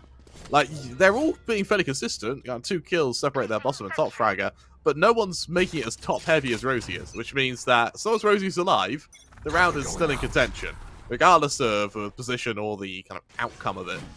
As Fixkey backs off for the time being. Actually using their wall in a more defensive stance than they have been. Actually, a really defensive stance with the wall, considering that they haven't got any population of presence from mid, bar that wall being shot. And that's a huge amount of safety from which to destroy that wall. And that forces the investment of this smoke as well. So maybe a slight miscalculation here from SMG. And you know the terrifying thing about Rosie is that she is doing this on the attacking side as a Sentinel. She gets to play the defensive sit back and let the turret do the work, Killjoy soon. Yeah, absolutely right. Rosie gonna rotate back around. Looking to set the gaze to B with Noxie going for the opening here. A bit of a mess on the bus backs though. Not too much gain. Oh! A double util kill, and that's a quick refresh on the paint shells as well. Sure, it doesn't finish the Zengi. But Kohibi here can just bounce their way out. Doesn't check behind them, though. No 180. And now, Aresta, they could still try and rescue this. There won't be movement forward here to try and stop the plant itself. Fixkey's won this out, and now it's down to a 1 versus 1. Vasika will lead Zengi to Fixkey, but Fixkey knows that Zengi needs to try and force a fight here. Getting the spike plant is looking less and less likely. And there it is. Will it be held? There's the jump peak. Oh, now you only have to run. Great play from Fixkey. Understanding that on the jump peak it was going to be dropped by Zengi. And sure, the credits are gained from the spike plant at the end. But when all's said and done, Kremer, SMG get the round. That's so smart. That's really so smart by SMG there, well, by Fixkey, who realizes that with time, all you need to do is just make them doubt that you're gonna peek. There you go. Give that element of doubt, you peek, they stop, and you just get the hell out of there.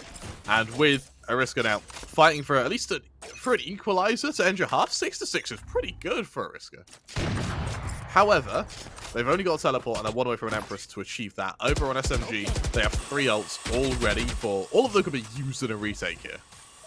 Aresta are much better on their defense than they are on their attack here on Split as well, statistically.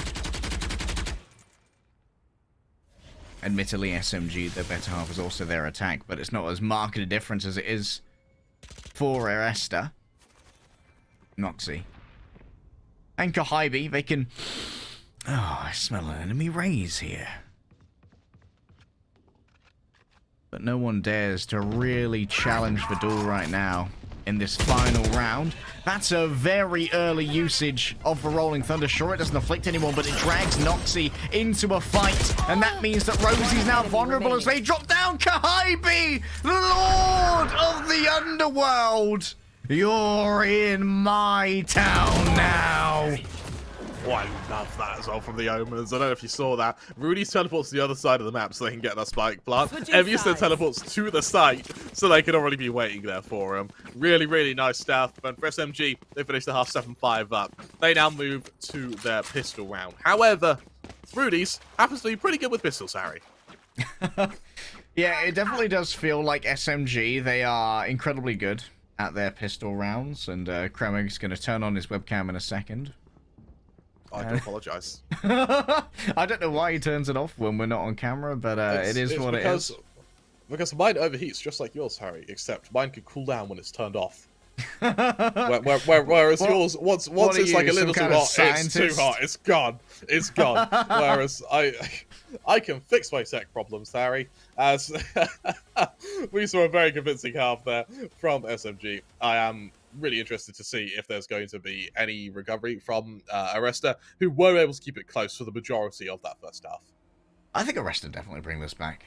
I think that... You think so? You think we're going to a third? Despite SMG being better on their attacking half, like, I was kind of expecting Aresta to have a bit of a wash on their attacking side, but they've definitely brought this together well, and now we're going to have to look at a team that doesn't have a huge amount of info gather, try to make a push.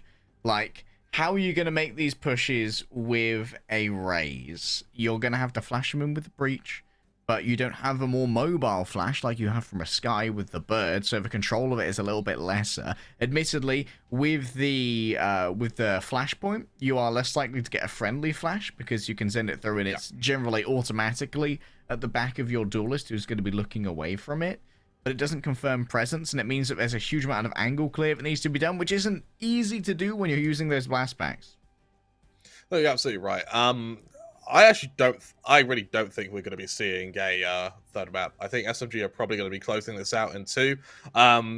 You did mention something right there, which was that for Aresta, they did have a favourment to their defense. The fact their attack was so close makes me really actually worry as to how SMG are going to be able to fare against that. But I don't want to criticize Rosie too hard. But in fact, I don't want to criticize her at all because she played out of her mind. But can she do that for the entire map? Is my worry. Well, she's going to be heading over to the defensive side where the Killjoy, many people would say, is at her best. There. As we get ready to head back into this one, SMG are 6 rounds away from our winners' finals. And 6 rounds away from dumping Aresta into the lower bracket to go up against Zolmaraki, who are very scary to begin with. Kohibi stopped in her tracks by that paint shell. Now she has to exit away from this. The Frenzy up close gets 2 in a single clip. And Noxy and Rudy's are simply the cherry on top to make sure that SMG's push is instantly evaporated. This is what a lack of info can do to you, Gremmer.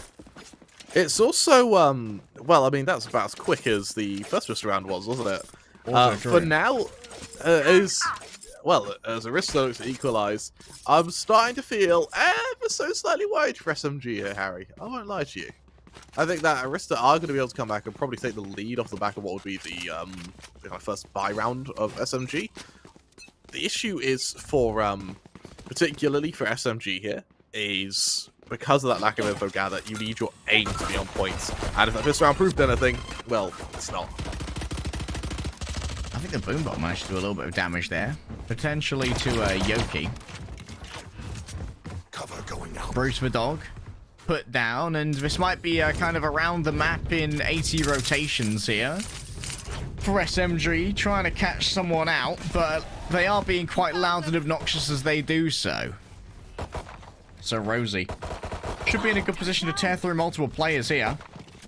However, dropping down, Rosie noted now, surely the turnaround should be fast. Oh, the reload does not serve them well, and so their life is lost. Kohibi, she tucks herself into a cubby here.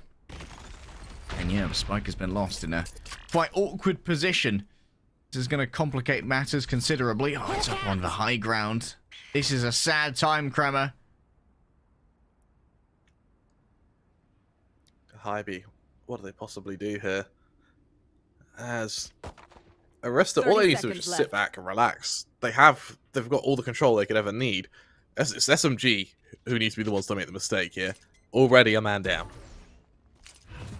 Kohibi trying their best for a peak dismount, as it were. It's a well-placed paranoia. The flashes are solid in every angle. No one can see a thing, but I have the eyes of gods as I am in the spectator slot, Kremer, and all I see is Aresta owning A. Or B, We have both God and anime on our side, Harry. Nothing gets past us. As Aresta having equalized, training with flashbangs. I was training with the blade. SMG by themselves with their full by now against the bonus of Aresta. Even if SMG win this round, if they lose more than 3 players, this becomes a real problem for them, as they set up in what looks like a fairly standard default, apart from the fact that the Omen is listing over to Heaven rather than staying on B. An exchange of boom bots in mid, and this is where SMG are at their best. Not really amazing eco-fraggers when it comes to rifles versus rifles or rifles versus SMGs. They tend to do incredibly well. The only problem that continuously has been affronted towards them, Kremer, is that Aresta aren't allowing them that many buy rounds.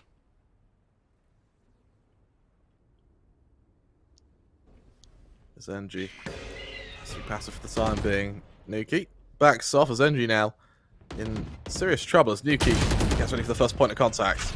Ah, Yoki precise. One tap is all she needs. And rolling in here with the cover of the flash, needs to try and check her back, but that has mostly been covered by the Killjoy. Timmy Turret confirms presence up in mid. That's a beautiful flash right there, but look at this Envious. She gets them both. Unbelievable.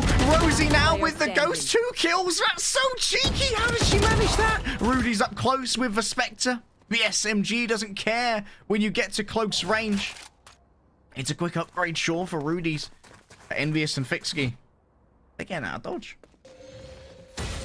I really like that. I really like that. Rather than risk fighting the final player, just guarantee the spike plant, get yourselves in a good after plant position, and then play the rest of the round.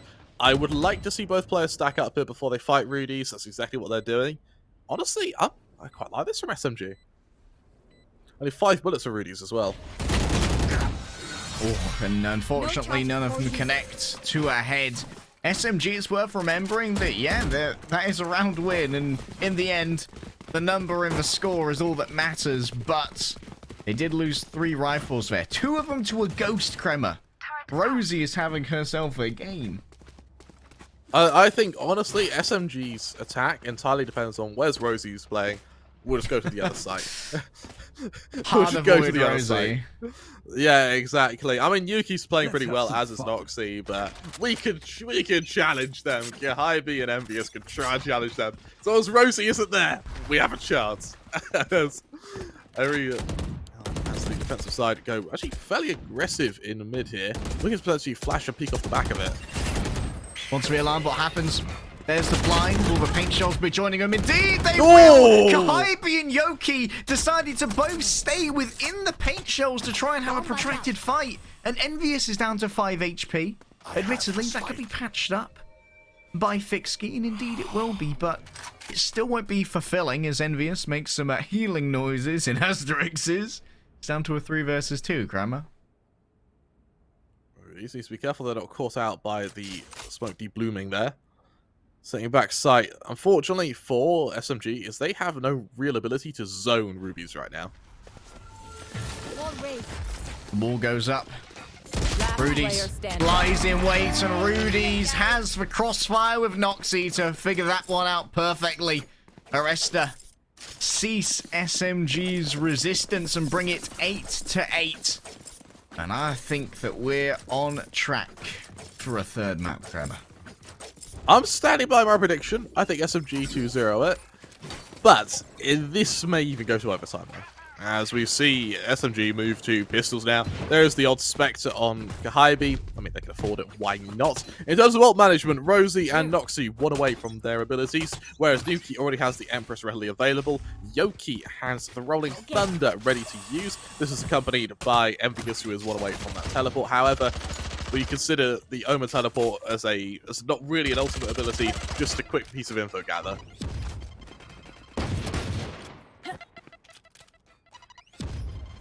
There. Kahibi clears ropes to the best of her ability with the paint shells. And admittedly, Zengi is kind of a player who needs a duo when it comes to these. It's quite hard to be able to follow up on your own flashes considerably in Heaven. Will be cut off from this area by the aftershock, and Rudy's once again anchoring so well. They dare to run the gauntlet through the smokes, and the rewards simply aren't there. Is Zengi up close and personal with Envious, just a quick smooch and then a bullet. That's twice now where Envious is you try to use abilities at sort of point blank when all they really have to do is just shoot their opponents. Maybe Envious is trying to take the pacifist role, which I respect. But right now, SMG, they need to change something. You know, they're one round down. They do have that teleport available for the Omen. Everything else is starting to come online, but they're still kind of 1-2 ult orbs away from being able to claim all of their ults for an execution. Vandals around the board versus the Vandal and Phantom splits over on Aresta, who are, well, this round, going to get every single ability online. By hook or by crook, they will all be here, Kramer. As Fixky wants to try and play the long game on the smoke to blooming. Rudy's, the question is, do they refresh this when they don't have any confirmed presence on the other side? Cover going out. Here. Good 70 seconds to play with, so these are some fairly early utilizations of the smokes. They'll slowly come back online. Envious joins the rest of the team as they back off through sewers, setting the gates to A, where, I mean, the initial fake on B has worked beautifully. I think the Killjoy utility is still active, though. And unfortunately, you need to fight Rosie. Rosie has reactivated the turret, so it's going to start making noise. As Timmy has become alert now. Here. And Rosie, you can see Aphrodite. They've sniffed them out. Timmy is going to be concussed. Actually, he's put into a brand new position. Still the teleport onto the back of a site from Envious. She wants to cut off the elbow. And now Yoki plays for the plant. No control of Heaven here, really. Getting up close and personal. Nuki's grabbed themselves a pair. That is truly aggressive. Fixky's put themselves up high. And Yoki's got one with the aftershock of all things. Do you re-peek into that? Surely you just play it slowly. You've seen so many members of Aresta. Out comes the showstopper. All of these players in tight confines. Rudy might be blown away by that. Indeed, Kahibi bids farewell to the little goth that could. There's the fourth for Kahibi, but SMG, they are still being put up against the wall in terms of the economy. That they are. Luckily, with the Spike plant, we finally see them boast a reinvestment. But that round consisted of an Omen teleport, a Rolling Thunder, and a showstopper. Yes, they still have a lockdown to get into a site, but this is comparative to Aresta, who have a counter lockdown, the Seekers, and the teleport of their own. These Seekers are going to be interesting because we've seen them used once this map, and that was in a 1 versus 1, which I believe ended up getting 1. But I'm interested if there's any way in which the Seekers can be used in more a broader sense against more players.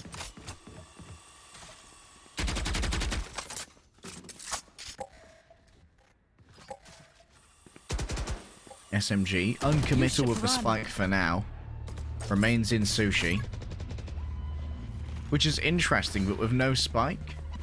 This does appear it is going to be confirmed into an actual take on B. There was for a while where that could have been a fake. The wall has ferried everybody over onto the site. In fact, they don't use the wall to ferry. They use the lockdown to ensure that the wall doesn't need to be used on the ferrying in, and instead it's a post-plant utility to make sure that moving through the connector is going to be more and more difficult. And now look at this. This has been planted for garage, and this makes the lockdown fairly useless in terms of the actual mechanical viability of the ultimate. However, that's a well-placed smoke from Rudy's. That's going to complicate matters for the side of SMG. The backstab's going to be strong. The Seeker betrayed Kahibi, but Kahibi has the legacy of her Vandal in hand. A slow combined with a paint shell would deal too much damage to anyone trying to get themselves a defuse. And for SMG, this one seems done and dusted. The defenders, I think, just about have enough cash as well to be able to reinvest next round. But we're finally starting to see the end of the Aresta economy at this point. Once again, they can buy, but to what extent? In a kind of to and fro rounds, I'm surprised actually that Aresta are the ones who were still in a driver's seat economically, because SMG, it's usually the attacking side that favour a blow for blow. In this case, SMG, 10-9 they lead. They win this round. Aresta go down to the eco. They find themselves really starting to craft a kind of serious ending lead. But they have to do it with a Bulldog, with a Spectre. Their own economy isn't off the ground yet. And for Aresta, the judge comes out, Harry. Classic judge. That's in the hands of Noxy, who still feels the tantalizing promise of guests potentially coming into their zone.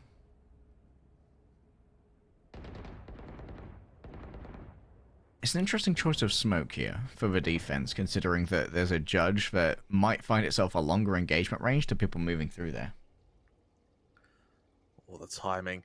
Because there's such heavy stores control, Aresta, they know exactly where SMG are going. And for Rudy's, all they now need to start doing is just start cycling these smokes. Just get as much utility down as possible, because they know this attack's coming. Just because you know it's coming, Harry, does that mean you can stop it?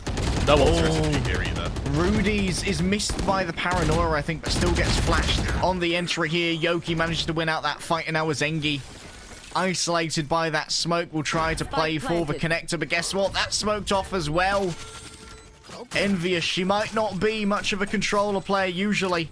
More of a Jet 1 trick in the lore, but she's playing very well here on the Omen. An upgrade for Noxy. Envious maintains herself a 1-for-1 trade, and that's all that's needed. But it's Rosie on the back foot here, all by herself in a 1 versus 3 with a less than adequate weapon.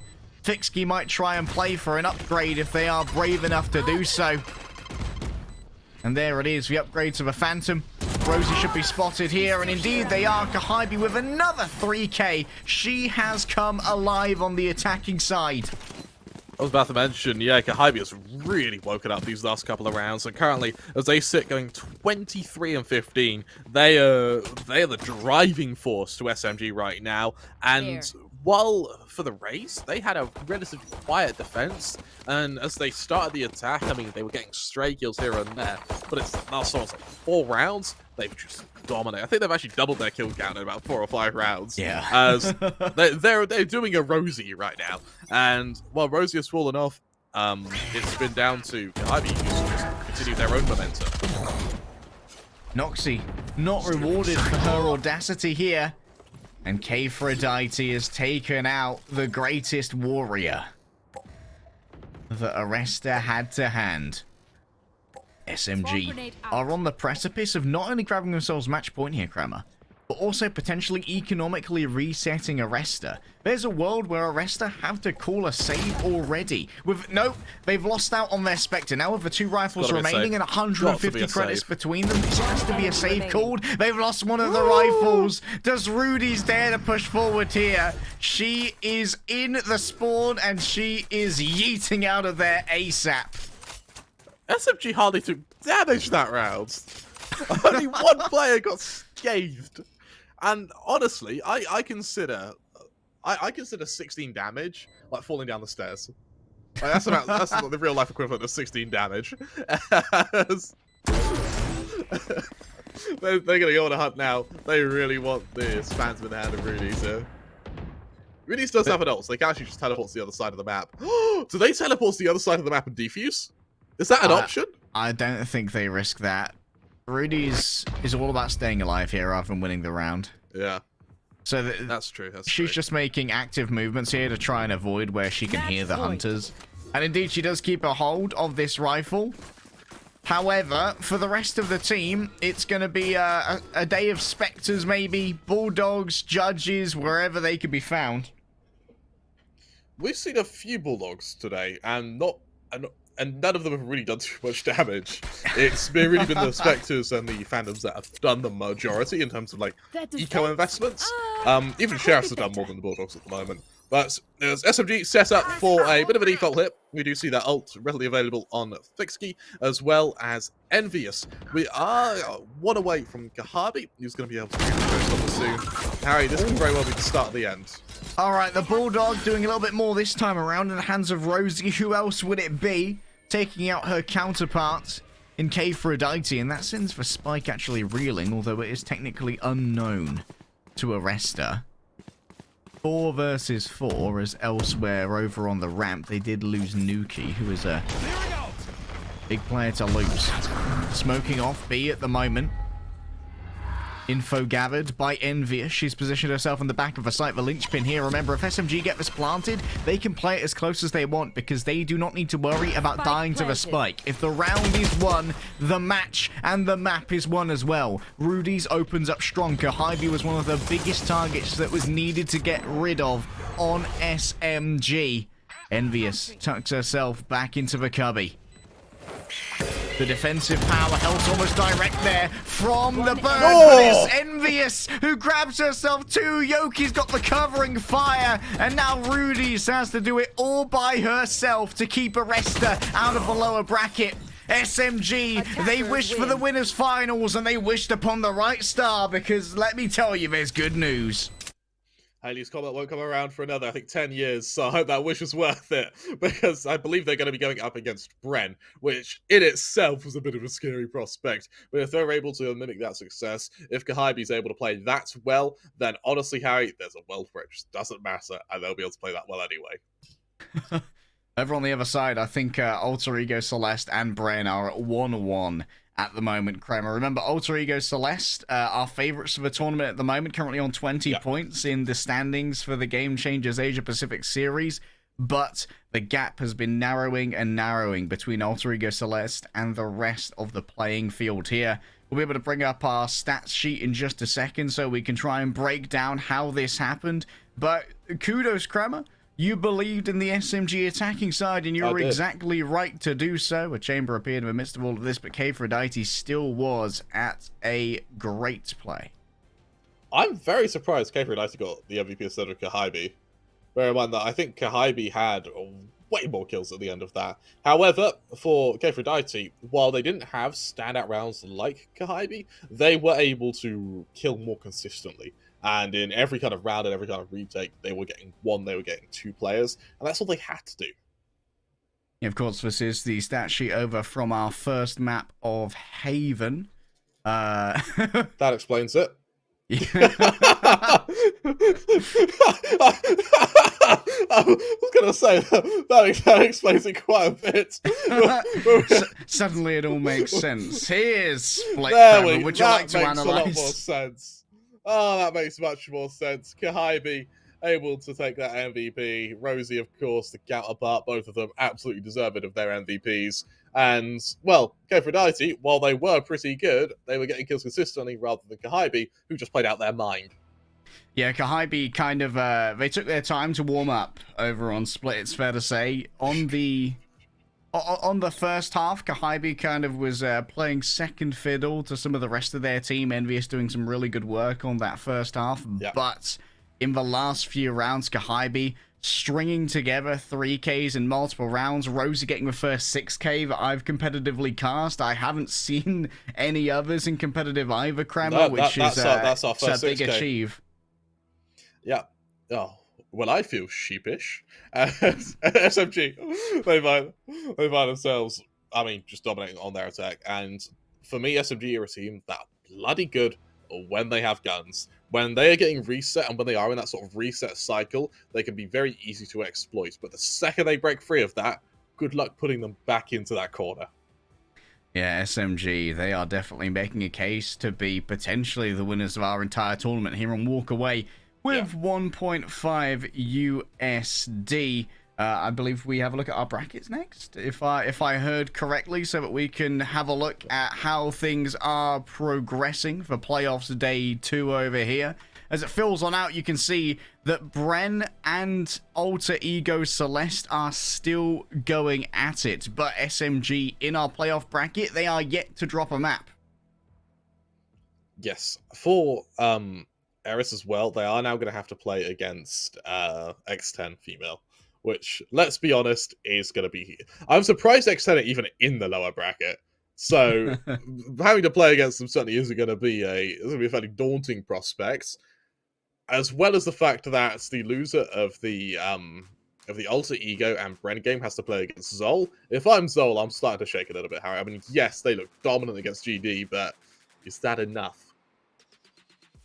Is it enough is the question. Of course, we still have a game ongoing, I believe, at twitch.tv/FSL for our main stream, so make sure that after this is done, you check that out, because trust me, whatever's going on between Bren and Alter Ego is going to be absolutely manic. I've been Leg Day, joined by the wonderful Crema, and over here on the B stream, that's all that we have for you. So thank you so much for watching. Go watch the rest of Alter Ego versus Bren.